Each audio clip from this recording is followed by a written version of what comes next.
Hello Group 1, ito na po ang set of cards na inyong napili. Anong regalo ang iyong matatanggap ngayong Pasko? Subukan natin maging straightforward guys. Isa-isahin natin. Anong regalo? Yung Libra energy. Hindi kailangan po ang pinaka-sign. Okay? Tayo po ay general reading. Hindi kailangan sign mo ito or sign ng ilang tao. Yung enerhiya lamang po ni Libra. Okay? At pa tayo, Leo. Yung energy ni Leo, Scorpio. Okay? At si planet Uranus. So, dito pa lang guys, yung regalo po or blessing na pwede nyong matanggap ngayong Kapaskuhan, Group 1, why not? Blessing of relationship, partnership, or marriage with the sign of Libra. Yung energy lang naman ni Libra, sumasang-ayon ang mga doggies, why not? Blessing of pets. Para sa ilan, baka kaya tumahol bigla. Partnership na aking nabanggit, why not? Especially kung meron po kayong mga buhay negosyo. Ayan, business, dito rin po yan konektado. Magkakaroon kayo ng peace of mind na deserve nyo. Siyempre pa, balance, harmony. Why not if ever for some of you na nagkaroon ng tension po sa relasyon. Maging saan pa man yan, pero especially when it comes to your personal relationship. Okay? Why not? Merong connection, reconnection, or even reconciliation na pwedeng umangat. Siyempre pa, it's a blessing. It's a gift, guys. Yung peace of mind, balance, harmony na deserve nyo. Leo is in the 5th house. Yung energy lang po ni Leo, connected po ito sa inyong mga buhay, love life, friend, romance. Why not? Baka may something, siyempre pa, gift dyan na pwede kayong matanggap mula sa kapareha, mahal sa buhay, asawa, or someone na dinidate na ng ilan sa inyo. Baka meron kayong ma-receive na something maganda. Baka may pabulaklak. Ayan. Or meron nang pwedeng mag-confess sa inyo, umangat ng katotohanan, sinasabi ng damdamin. Diyan po yan pumapasok. Blessing of fun, enjoyment. Maring meron kayong gift na matanggap. Why not? Ticket ba ito sa Team Pork? Ayan. Since kapag ganitong holiday, maraming kayong pwedeng puntahan eh. Diba? Yung bond na pwede nyo mabuo kasama ang kapareha. Dito po kasi yun, enjoyment ha. Blessing of party, events. Ayan, nandyan na yan lahat. Anything po na magaganda mula sa mga kagustuhan nyo rin, especially pagdating sa inyong mga passion, yung mga mahal nyo or mamahalin ito. Yes po, dyan po yan pumapasok, napakalawak ni 5th house. Or kahit sa mga hilig nyo, yung mga kagustuhan nyo pagdating sa inyong hobbies or sports, ganyan. So, hindi imposible na meron kayong matanggap dyan ha, sa aking ilang na-mention. Connected yan sa art, sa music, sa entertainment. At yung mga magagandang bagay, mamahaling bagay guys, dyan po yan. Romance, love, na ang ganda, ang lawak. So again, general reading po tayo. Just only take what resonate, pero ito'y connected sa pera. 8th house of finances po yan. Connected din yan sa gobyerno, sa bangko, or anything bonus, commission na pwede nyong matanggap ngayong Kapaskuhan. Why not? 8th house of other people's money po kasi yan. Malawak po yan ha. Pwede rin pong maaring merong makatanggap ng pamana. Yes po, 8th house of inheritances po yan. Mula sa ilang nakakakonekta nyo rin. It doesn't necessarily mean kailangan sa pamilya or magmumula sa pamilya. Pero maaring merong pamana na matanggap ang ilan. Why not? It could be sudden, surprise, or unexpected with planet Uranus. Okay, diretso lang po. Kuha tayo ng pinaka-advice, messages, anong blessing, gift, ang parating sa inyo ngayong Kapaskuhan para sa mga Group 1. Guidance advice para sa inyo. Truth. As I've mentioned, maaaring merong mag-confess. And along with the other cards, claim na natin na Scorpio. Scorpio, again, ang lawak. It is in the 8th house of secrets. Yes, maaaring merong mag-confess, merong ma-reveal sa inyo na pag-ibig, katotohanan, or merong love, marriage proposal po para sa ilan. Surprise. Why not? Truth. Yung blessing of truth. At pa tayo para sa inyo, Group 1, anong aangat? Transformation. Scorpio is all about changes, transitions, transformation. May ilang pagbabago patungo sa mga mahal nyo. Yes po, along with your other cards. Mga taong mahal nyo at mahalaga para sa inyo. May ilang changes para sa mas, sabi ko nga, balance, yung energy ni Libra, at peace, at merong pagkakasundo. Na ang ganda, ito yung parating na regalo na pwede nyo matanggap. I-claim na natin ito para sa inyo, Group 1. Hi, Group 2. Ito na po ang cards or set of cards na inyong napili. Anong regalo or blessings ang parating sa inyo or pwede nyong matanggap ngayong Pasko, ngayong Kapaskuhan, guys. Isa-isahin natin. Subukan lang po natin maging straightforward. 5th house. Kaka-mention ko lang ito kasi umangat. Kung napanood nyo ang Group 1, ang energy ng 5th house. 5th house is all about love, romance. Ang lawak nito. Sige po, dito pa lang i-mention ko na maring merong blessing pagdating sa ilang connection nyo. Especially when it comes to your children. Okay? Baka meron pong baby blessing. Why not? Or para sa ilan na andito na ang kagustuhan kasi si 7th house is about relationship, marriage. Kung meron kayo nilook forward, may baby blessing. Kung hindi itong mag-apply po mismo sa inyo, reversal ang ating enerhiya every time. Pwede itong sa inyo or sa ilang taong malapit sa inyo pamilya. Maaaring merong mag-add up na family member. Balita, informasyon na parating ngayong December, ngayong Kapaskuhan, baby blessing, guys. Sa 5th house, dyan din po pumapasok ang enjoyment. As I've mentioned, have fun. Baka meron kayong pupuntahan. Sa ilang theme park ba ito, kita mo may paano dyan yun. Para kayo nasa Ike. Nasa Ike. Oo. Baka meron kayong, yung blessing of bonding, more quality time kasama ang mahal mo, mahalaga sa'yo. Connected po ito sa inyong mga buhay, love life, friend. Oo, sa inyong mga dinedate. Baka merong love or marriage proposal, guys, para sa ilang pinagtibay na po ng ilang pagkakataon. Holding hands pa kayo dito. Sa 5th house, ang lawak, guys. Pagdating sa inyong mga passion, inyong mga hilig nyo, yung mga kagustuhan nyo.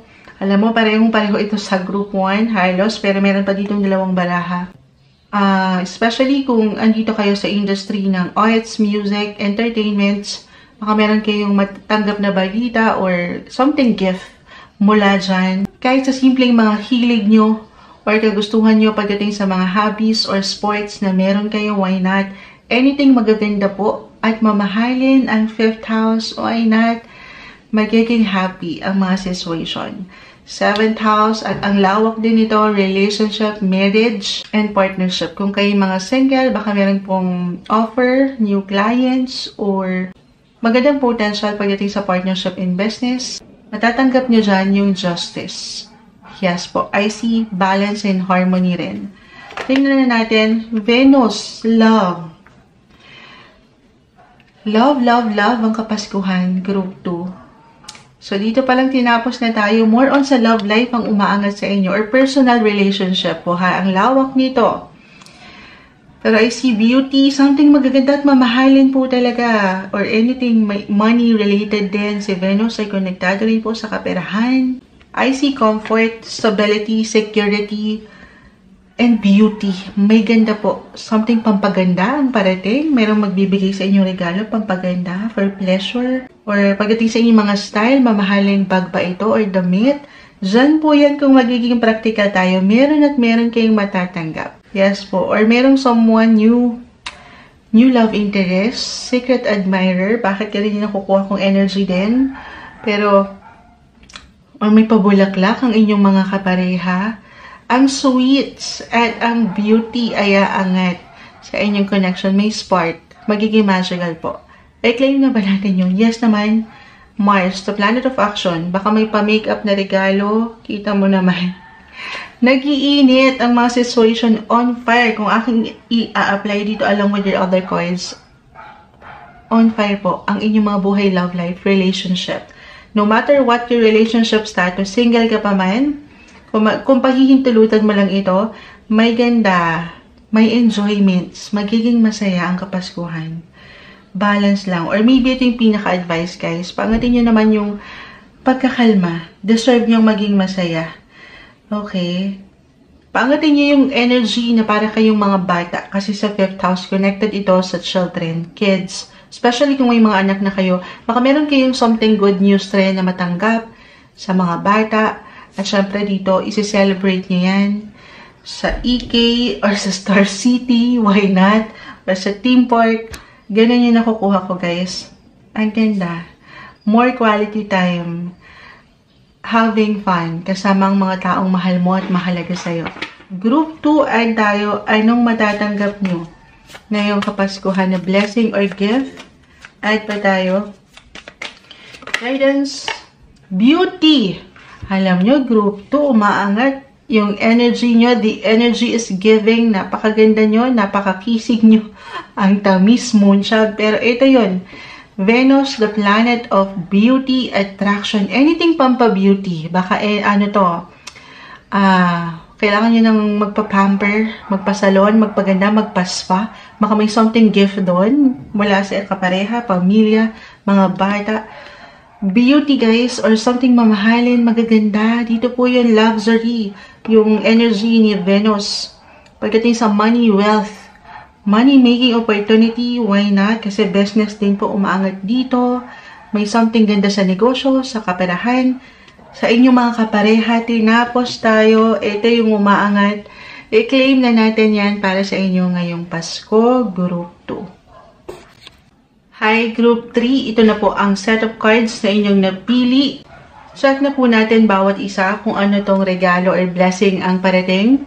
Pluto, si Planet Pluto, spread lang po natin. Destiny, North Node. Ayan. Maaring makilala or makita nyo na or mapagtanto nyo na kung sino mga destiny nyo. And it's a blessing. Or, eto guys tayo ay general reading. Maaring may kaugnayan ito, hindi man sa relasyon, pero sa mga kagustuhan nyo.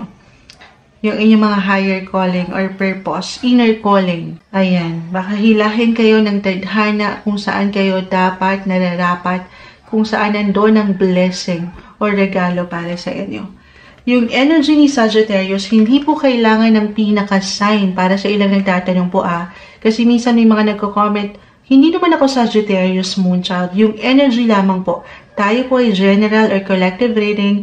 Just only take what resonate. Sagittarius po is in the 9th house astrologically. 9th house is connected po sa travel. Ayan na. Why not? Dito kayo hilahin ang inyong mga tadhana. May mga travel ba this holiday? Gift of travel, blessing of travel, opportunity to travel, why not? Ang lawak po ni 9th house Sagittarius, 9th house, connected din po ito sa inyong mga education, higher education, blessing of education, or even religion, dyan din po yun. Or faith, pagdating sa inyong mga faith guys, blessing mula sa Kanya. I-claim na natin ito. Merong ilang changes, patuloy na changes ang parating or pwede kayong makaramdam ng changes. Change of direction, change of feelings. Why not? Hindi kailangan laliman yun. May mga pagbabago, sabay kayo dito. Yung blessing of new beginnings ang aking nakikita sa inyong baraha guys. Patungo sa fulfillments, happiness, purpose ninyo. Blessing of education. For some of you, marami nagtatanong nito sa akin lately, kung makakapasa ba, makakagraduate ba? For some na students, yes po, i-claim na natin, blessing na makakapasa kayo sa anumang exam na meron kayo or anumang ipipresent nyo if ever mag-defend na kayo ng inyong mga thesis. Meron kayong ma-achieve, ma-receive na recognition, achievement. Dito po yan, kita nyo, so school. Ayan, learnings, connected din sa learnings, yung energy ni Sagittarius. Pluto, ang lawak ni Pluto, connected po ito sa money, finances. Yes, I will be honest, hindi to kailangan laliman has. Blessing and gift yung ating hinihingi. Ayan, blessing of endings, guys, for a new beginning, renewal, new beginnings, new opportunity. Positive possibilities, i-claim na natin ito. Yes, maaring meron changes kasi. Merong magtapos, achievement, meron completion. But this is something para rin sa inyong higit na ikatataas, ikatatatag, ikale-level up. Okay?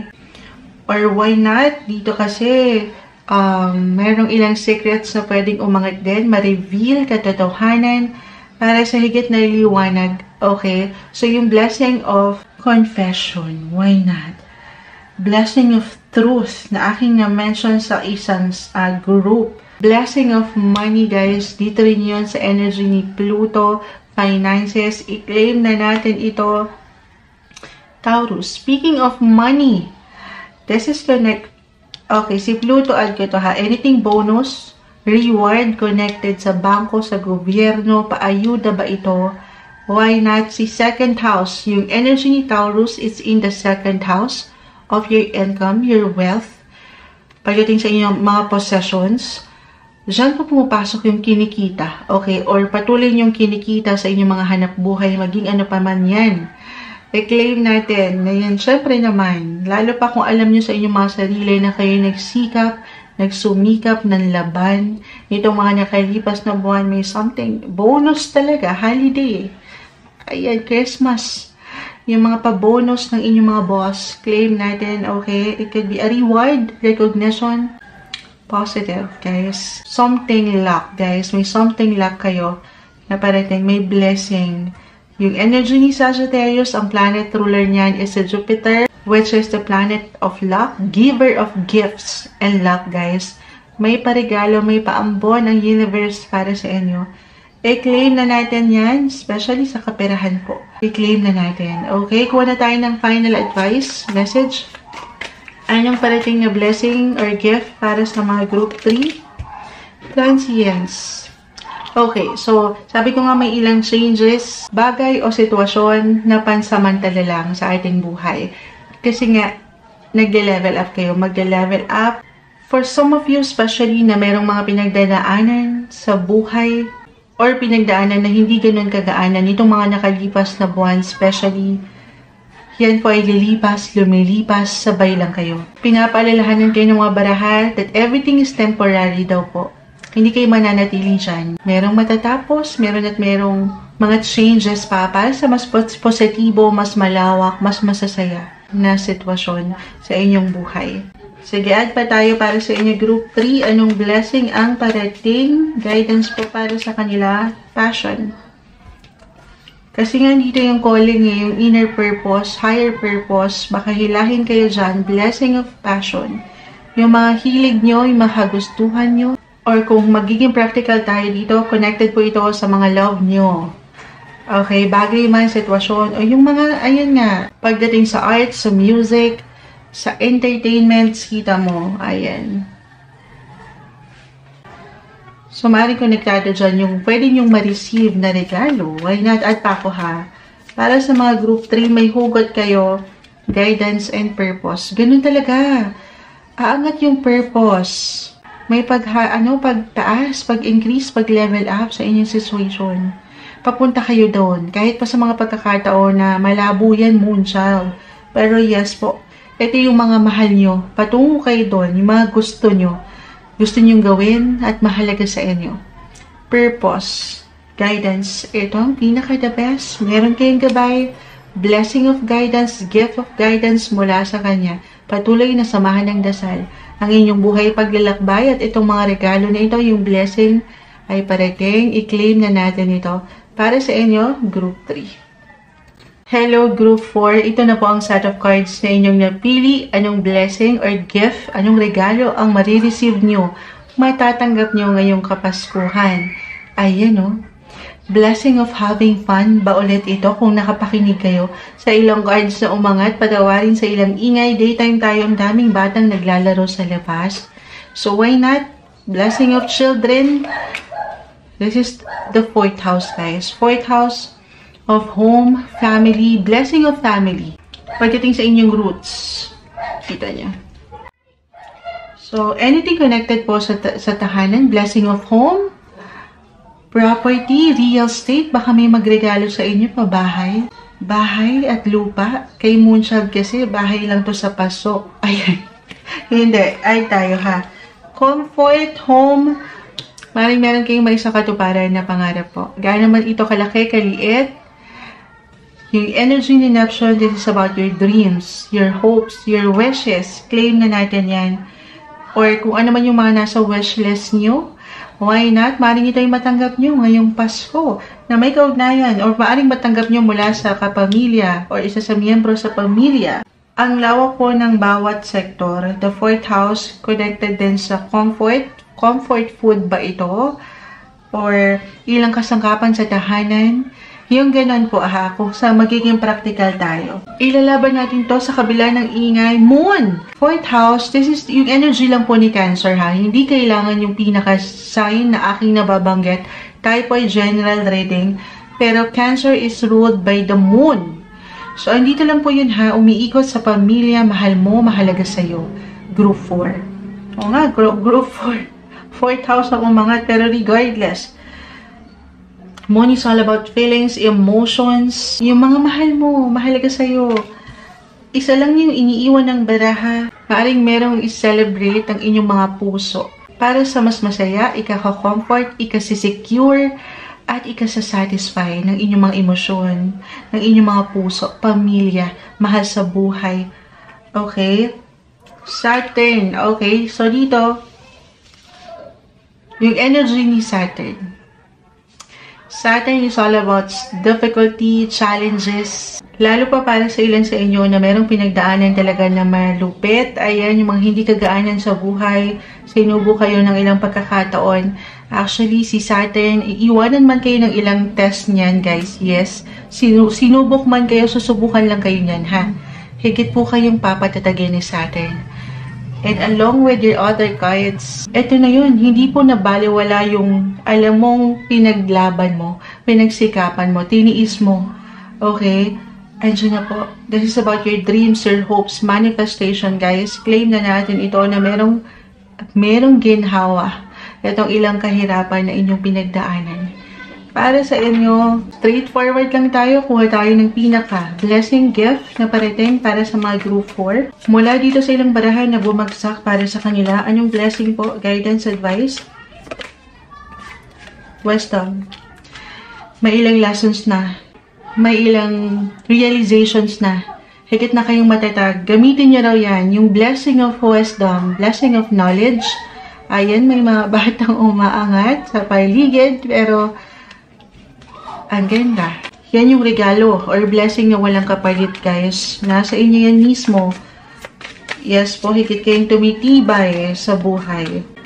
Anong blessing para sa mga group 4? Motivation. May hugot yung mga barahan nyo.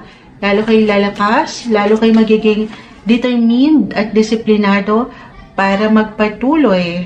Kasi nga, ito na, kinlaim na natin yung comfort, yung security, stability, yung fulfillment, contentment na pwede nyong ma-receive ngayong Kapaskuhan.